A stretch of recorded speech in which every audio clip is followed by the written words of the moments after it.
think we need to give IMG the full opportunity of trying to do the way they see it, because clearly what we've all been doing hasn't left us in a great place. So we've got to give it that opportunity. That it probably leads me on to, I'll probably do this on here rather than a statement while we've come to the word IMG actually, because I haven't commented on our score or my thoughts around any of it. And like with anything, and I want to be careful what I say here, not because I'm bothered about anything fines or anything, because I am supportive of it. But what I should say is, first and foremost, there's always issues with anything that you bring out, and we all know you're never going to please all of the people all of the time.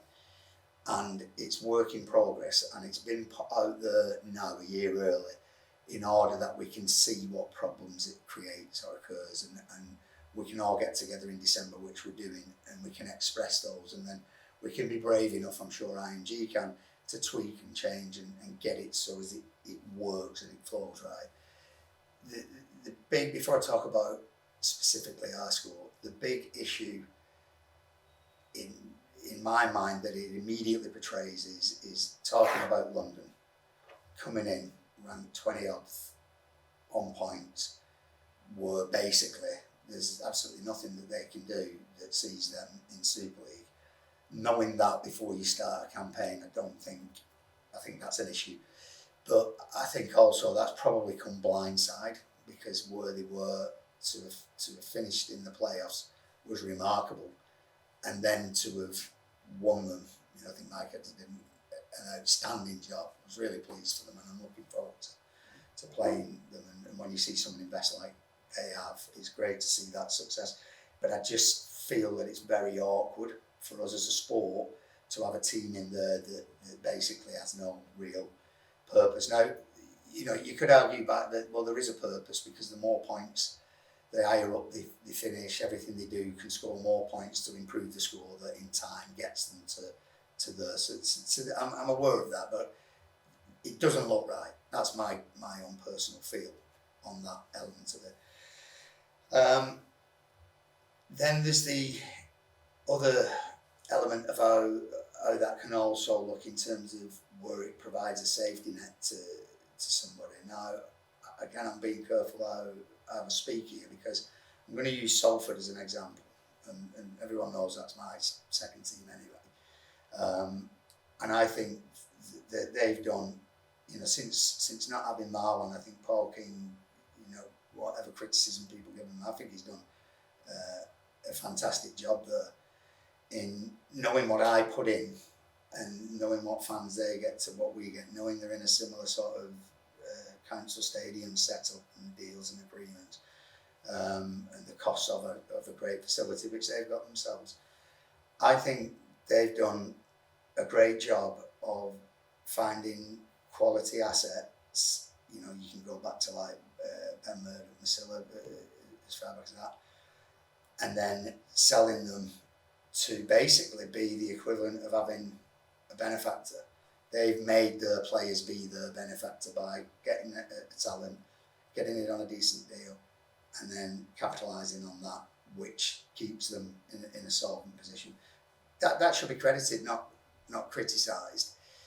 The issue that I have with it is that increases their turnover and their financial performance, and there's a lot of weight within the pillar of finance on the IMG scoring, that actually the benefits that you get in doing that outweigh the loss on the performance for finishing bottom of the league, for argument's sake. So you could argue, and it's not a criticism of either club, that London have nothing to play for coming into a competition, and Salford might as well sell everybody anyway, because their score per se, even if they finish bottom, we'll still see them as part of the 12. And I'm not really sure how that sits, so there's some tweaking in and around that.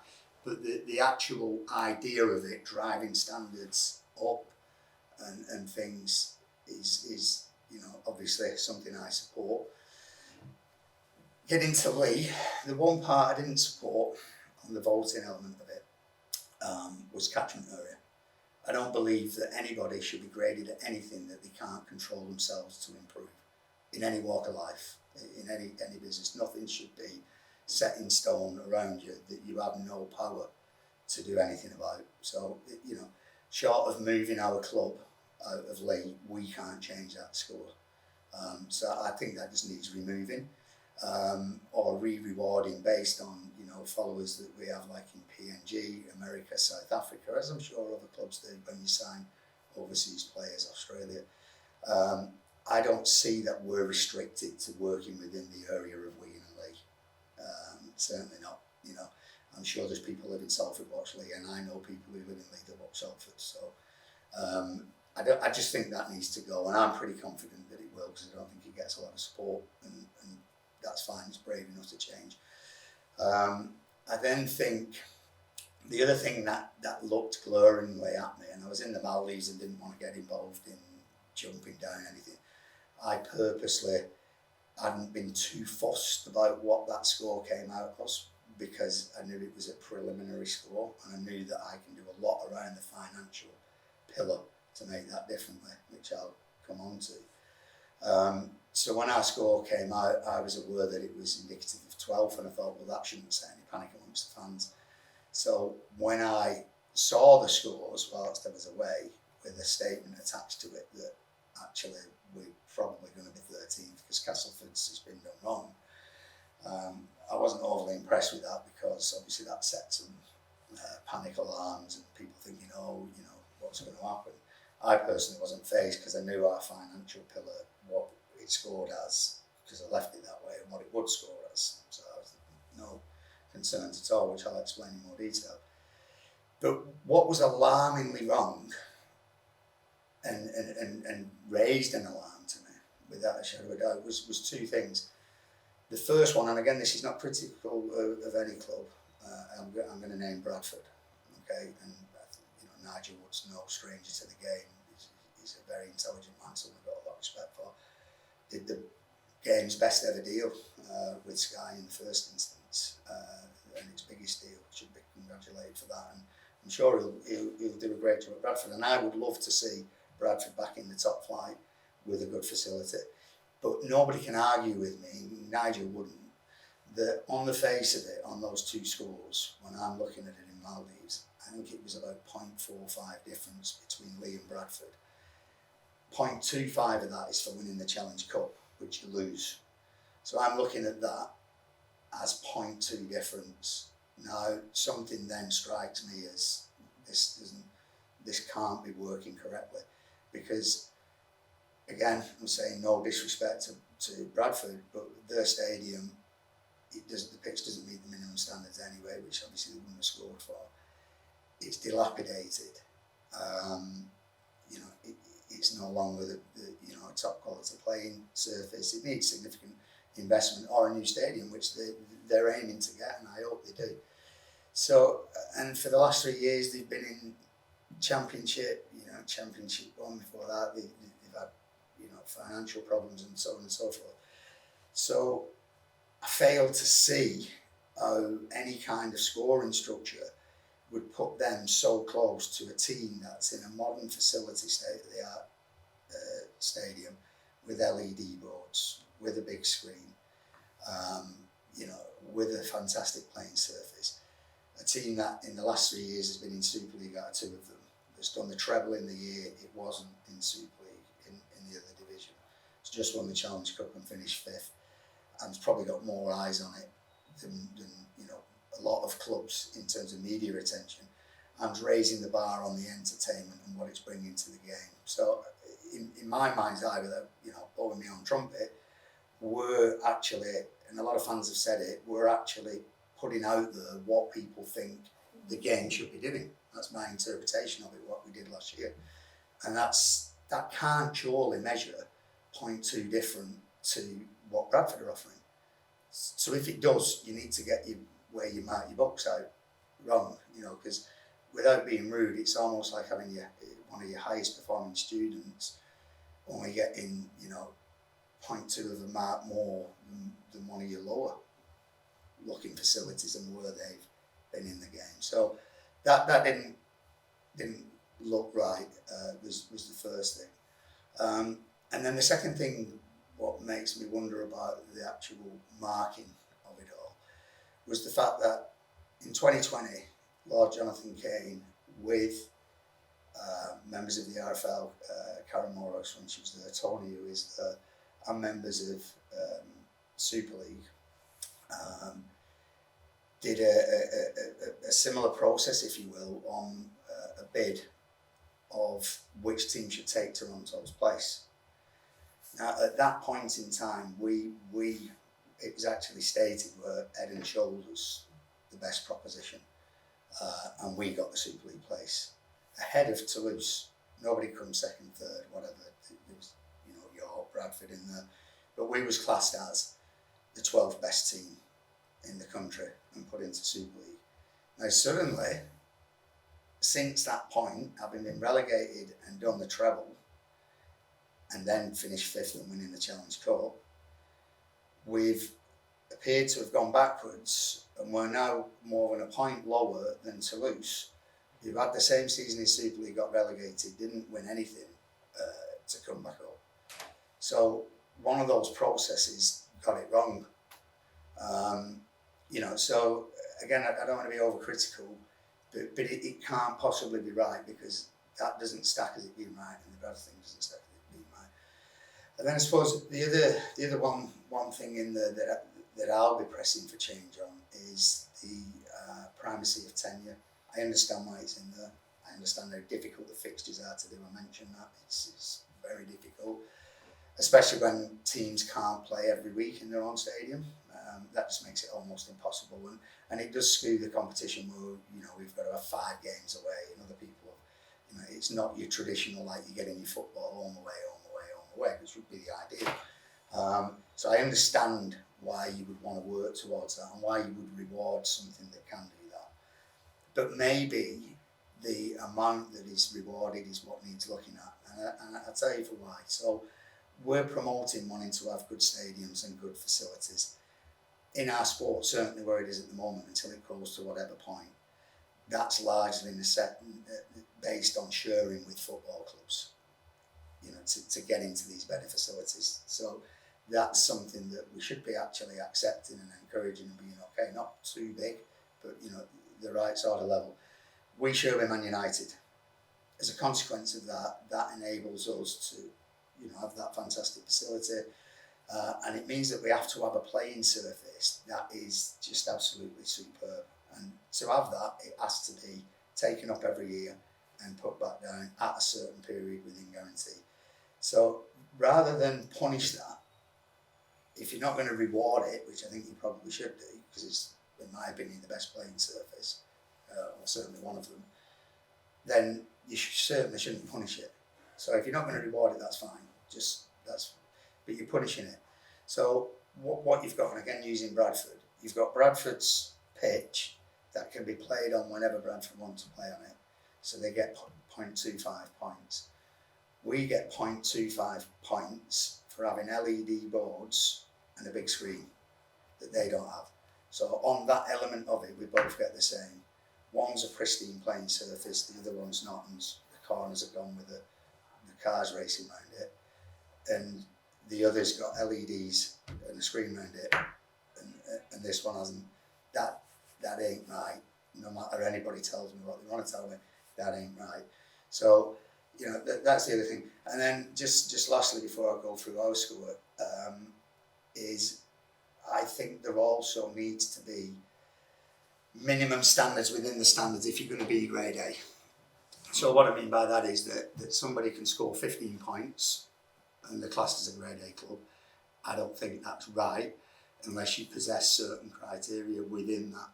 So, if we look at what the broadcaster wants a 3-sided arc of LEDs and a big screen and, a reasonable level of occupancy in the stadium. So, for me, even if you score 15, you can't be grade A unless you've got that. Because otherwise, what you're saying is, this club represents what we want as a flagship for our sport. but really it doesn't represent what broadcasters, which is our main source of income, want. So you can be grade A, you can have 15 points, which in its own right is going to keep you in anyway. But you can't be referred to as a grade A because you don't represent what an A grade club is. And those are the points I'll be, sort of putting forward. So on ours, I think we scored 12.45. If I'm not mistaken, I haven't got the individual pillar scores here, but I'm happy to publish them, which I'll do with a more written release on it. Our financial year ends at the end of this month, and we've just gone through the accounts with the accountant in a manner whereby what I do with loans and what money I put in as increased sponsorship, etc., etc. Our financial performance score was 1.3 out of 4.5 when we got the 12.45. And the work that I've done in and around the finances of the club, which the accountant's formalising at the moment and will send to the RFL to make sure it's as we see it, which we believe it is, and figures can't lie. When accounts are filed, previous ones are filed, these are audited and will be filed, and that's what documentation the RFL must go off. The increase in our score on there is to 4.05. We can't get the 0.75 for 70% of revenue averaged over the 3 years. So it is in 23, it's up to 80, but it's 60 odd the year before, and the COVID year, because of what that was, it's down in the 40s. So we can't average that no matter what I did this year. We'd have to have something like £100 million turnover, and to get that. So that will come the following year. We'll be able to get another 0.45 or 0.35 on that score. So at the moment, that's the only part. And then because of how it benefits in turnover and sponsorship as opposed to owner investment, I've wrote off more than having the owner investment. So the owner investment is 500k a year, so 1.5 million for the 3 years that you're in to score 0.5 points. If it's 300k, you score 0.25 points. So it's better to only have it left at 300k owner investment and have 0.25 and write more off into the other element. Although, and this is again where I think fundamentally it ain't right, I could just loan the club another 1.5 or 1.2 to make that sit at 1.5 instead of having it sat in an account that doesn't make a great deal. Have it sat in the club's account where it's not even using it, on a loan agreement where it can't be recalled for a year, and then serve notice to recall it in a year, and that then scores me 0.5. So, we're just, I'm deliberating in here doing that while I'm also on WhatsApp with Chesney over Matt Moylan. And we get to the magic number of 15, which is grade A, and that's what we will be announced as next year, is 15.05 at least as a grade A. Can improve depending on what we achieve this year, but it definitely won't go worse. So Leigh will be the 8th as it stands now, grade A club, and I can say that to our fans with surety, and our sponsors and partners. But for me to be sat making decisions around finances, and how I'm dealing with loans and investment and what money I'm putting into the club that's largely just sat there, isn't the right way. It's fundamentally not right. I could have not done the Matt Moylan deal and saved, I won't disclose what it is, but it's a marquee signing, so it tells you a certain level of it. I could have saved that money for the club and not signed Matt Moylan and just gone with what we had. And likewise, the one more player that we're looking to bring in, not bother investing into that either, because it doesn't really matter. We're there, we're grade A, we're safe, we're going to be in Super League.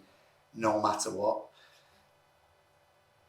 For me, I want to be signing Matt Moylan. I want to be signing the next player that we're working on, because I want us to look as good as we can on the pitch. I want us to have the best players playing for Leigh Leopards. I don't want to be, just bumbling along in there. And I think the pressure of relegation and the prize of promotion, I've always said, needs to exist. It does come with problems, completely get that. But I think, the big problem with the middle eights was that too many teams were on ice for recruitment, left too late to know where they were. So, you had 4 that could come down in a tumble dryer and 4 that could go up. So nobody knew. You didn't want to recruit for championship because you might get out, and agents didn't want to send players to you when you might get relegated. What we've kind of done now is put even more teams into that mix, because you've got so many clubs who were 0.2 of a difference can move where they are. And it's kind of weird that we're competing for where we're going to be on a spreadsheet and on decisions with accountants rather than signing players with agents. And I'm not sure how that's all going to pan out, but we're in there now, and we've got to kind of pave a way through it and see how that is. Maybe, I always think you shouldn't chuck a problem at something or a negative towards something without offering a solution with it. And I think maybe, a possibility could be that if, irrespective of what your score is, if you finish bottom and the team that finishes top has a minimum score of a standard, so it's almost bringing back minimum standards that used to exist. I don't think that there's anything too wrong with that. Then that team takes your place and comes up. You can still have your scoring for being where you need to be, but they've won the right and you've lost the right. But if they don't meet that and you're bottom, there's a financial penalty to finishing bottom and not losing your place, and that financial penalty might be, say, 10% of your central funding, and that goes as a prize to the team that's one that can't come up. So then they could say, for example, that was £150,000. They could then use that £150,000 to put LEDs in that guarantees them a 0.125 for the year after. And then if they won again and couldn't get up, they could then put the screen in. You see what I'm saying? They're getting some income that they can reinvest, so eventually they can get there. Because in the championship, with the money that they're getting, short of somebody coming in with a boatload of money for them, how do they ever change what's there? So it's as if it's just a different way of keeping the protected ones. Leigh's always been on the fringe, and now it's in, and I always knew if we backed it up, then we'd have what we need in this town to go and be one of the front runners, and I think we'll show that this year. So I'm not being anti the system, I'm not being anti IMG, I'm just outlining my personal thoughts on it commercially as a businessman in the, and I think I'm pretty qualified to talk about it because we've been up through conventional grand final playoff at the end of 2004, beating Whitehaven at Widnes, and came straight back down. It didn't help. It was too late to recruit, and it was a mess. I've been up through the middle eight structure where we didn't finish bottom because you had to have a team good enough to take the place of the Super League side within that, but that had problems with how many clubs were on ice, like I spoke about. But we got up through that way, didn't finish bottom, but came out through the same system of the £1 million game that we didn't have to play in to get up because we finished joint top of that. Then I've gone up through a bid. I've gone up through a document of putting together the best profile and making decisions and showing what finances we've got and everything else, and been regarded as the most successful club outside of the 11 Super League sides and got in through it. And then I've come up through your typical playoff game again, but having learned from all of those, doing it with a Super League side, that when you get in, a Super League coach, that when you get in, you just add a bit to it and you stay in. And that's the way. And it only works with a lot of money. And so I think there's strengths in what they're trying to do and why we're trying to do it, but there's flaws within there, and we need to get together and work out how, as a sport, we can change that or move that. Maybe that's going to 14 teams and bringing the champ and champ one to a 14 competition and saying, listen, this is the best 28 clubs. maybe it's eventually getting to 16. We need the player pools for that. I don't think that currently exists. We could bring in more overseas and go for the younger ones out there who are not getting in, who are good enough, and bring them over, increase everyone to 10 is an idea of mine as well. Or, you know, you go the other way and you go 2 full-time 10s and a third. But again, that needs income and it's chicken and egg. So I'm creating more problems than solutions right now.